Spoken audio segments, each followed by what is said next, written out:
What's going on, everybody? It's AG here. It's time for my week 2 college football top 25, my AG poll. Let me know down in the comment section your thoughts, who you would add to this list, who you would shuffle around, all that good stuff. Make sure to give this video a thumbs up if you enjoy it and hit that subscribe button for more. Starting off at 25, we did have some movement this week. We had some teams drop out that were towards the bottom in that 25 to 20 range. We had some movement at the top as well. We'll get to that at the end of the video. But number 25, we got Tennessee. I was a little skeptical on Tennessee going into this year and couldn't.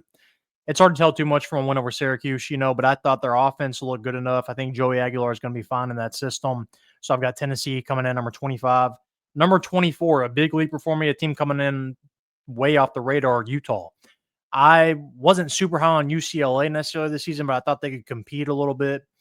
Utah just beat the crap out of them. And I'm hoping this is getting back to the Utah of old when they were kind of in the Pac-12. It would be them versus USC every year, or Oregon, whoever. And Utah seemed to kind of have a physicality to them. I really like what this Utah team has. They shocked me against UCLA. We'll see if they can continue trending up, but the Big 12 looks up for grabs. Iowa State looks pretty good, but other than that, I mean, you've got a logjam. Texas Tech looks pretty good. BYU looks pretty good, but Kansas State not looking too sharp. Not Georgia Tech, excuse me. Colorado losing, and then Baylor dropping off. A lot of teams. So I think Utah has a chance there in the Big 12. 23, Virginia Tech. I thought they looked good in a loss. Kyron Drones I actually thought looked pretty good, just as receivers can't catch the ball. But gave South Carolina, which I'm really high on South Carolina this year, all they wanted. Virginia Tech stood out to me. They were kind of a sleeper for me in the ACC this year, but this all but confirmed it for me. I think they can legitimately play. 22, Nebraska, nothing flashy, but they stay at 22 again. I thought they looked all right. They looked solid against a solid Cincinnati team in a neutral site game. Gonna need to see a little more from them. If they would have kind of pounded Cincinnati, I would have moved them up a little higher, but righted the ship. I can't knock them for scheduling another power school. A lot of these teams play cupcakes, so Nebraska I thought looked solid. 21, Georgia Tech, they dropped a little bit for me. They got the win against Colorado, but didn't look overly impressive. Haynes King is going to have the ability to win this team ball games, but I was hoping they'd beat Colorado by a little more than they did. But going into another power school, going as an away team and winning that game, all impressive nonetheless. 20, Auburn. Auburn was not in my top 25 last week, but they handled Baylor, and Baylor I was really high on. I had them, I think, in my top 20 actually going into the preseason. I was impressed by Auburn. I was impressed what they did against Baylor, and like I said, I was pretty high on Baylor. I could be wrong here. There's a lot of these teams kind of, I'd say 19 and down, that are really iffy. Like there's like 45 teams I think could all fit in there right now. Not 45, but 19 through 45 could kind of fit right in that little range right there. It's a big jumbled mess right now, but it'll clear up over the weeks. But Auburn, I've got at number 20. Florida State coming in at 19, way off the radar. Handled Alabama and kicked Alabama out of my rankings. Florida State may have stamped the approval for Kalen DeBoer to officially get the boot at Alabama. Didn't see that one coming. I thought Thomas Castellanos was really good at Boston College, but didn't see Florida State making this big of a turnaround that quick. Now, this could be an overreaction. It could just turn out that was just a one blip game, or Alabama just sucks this year. We'll see. But Florida State looked impressive to me in week 1. 18, Louisville, team that's going to be really solid. If they can kind of ride it out and only lose a game or two in the ACC, they're going to be there in the end in the top 15 to have a chance to get in the playoff. 17, Iowa State. Big 12 looks up for the grabs right now, and Iowa State, we'll see. They've got Iowa this week. That'll be a good test for them, but I'm really high on Iowa State this year. 16, Vanderbilt. SEC as well looks pretty up for grabs. I mean, Texas looked pretty pedestrian against Ohio State offensively. Now, Ohio State's really good, but still. LSU beat Clemson, but Georgia, there's question marks all around, like especially with Bama going down. So Vanderbilt, sneaky team in the SEC this year for me, Diego Pavia. 15, Oregon. I'm not super high on Oregon this year. We'll see when they play a real team if they shock me. But Oregon right now, I've got a 15. I don't really know what to think on Oregon just yet.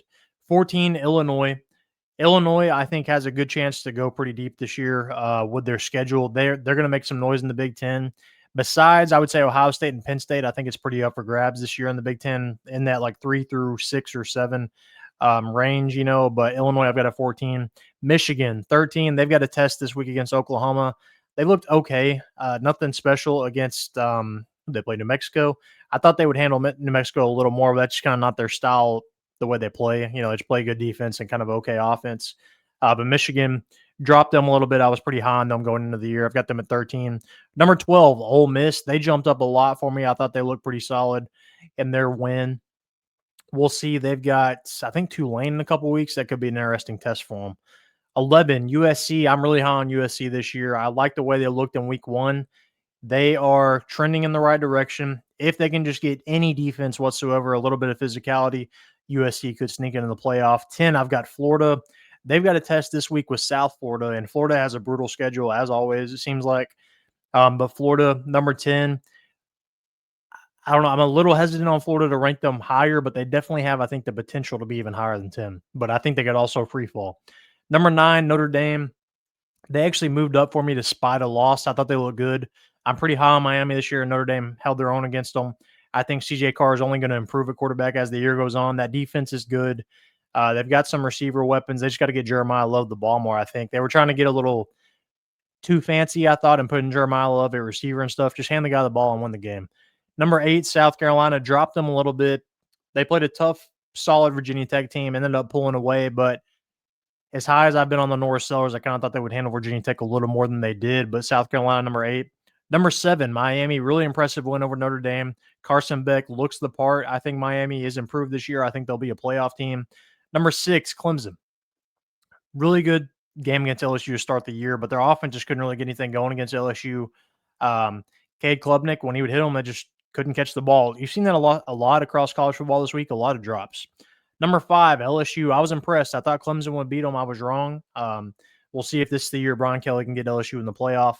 Number 4, Texas. I didn't drop them that much because, again, they lost, yes, but they played the defending national championships at the Horseshoe and only lost by 7. I can't knock them too much for that, but offense definitely going to have to pick it up if they want to be better. Number 3, Georgia. Georgia, hard to say much because they didn't really play anybody, but I think they're going to be really solid again this year. I don't think they'll go undefeated necessarily. They might, but Georgia is definitely going to have something to say about the SEC title race. 1 and 2, you could flip either way for me right now. Number 2, I've got Ohio State just because I still have question marks about Julian Sayin. Because even though their defense played really good, their offense didn't really do much against Texas either. So I've got Ohio State in 2. Number 1, I've got Penn State right now. They just have so many weapons that I think they're the number 1 team in the country. They're stacked all across the board, running back, quarterback, defense, you name it. Penn State, I've got it number 1. But those are my week 2 top 25 rankings. Let me know your thoughts down in the comment section. What would you change around? Who is not on this list that you think needs to be on this list? Who is on this list that you think needs to be taken off? Let me know. Comment down below. Make sure to like this video. And most importantly, subscribe.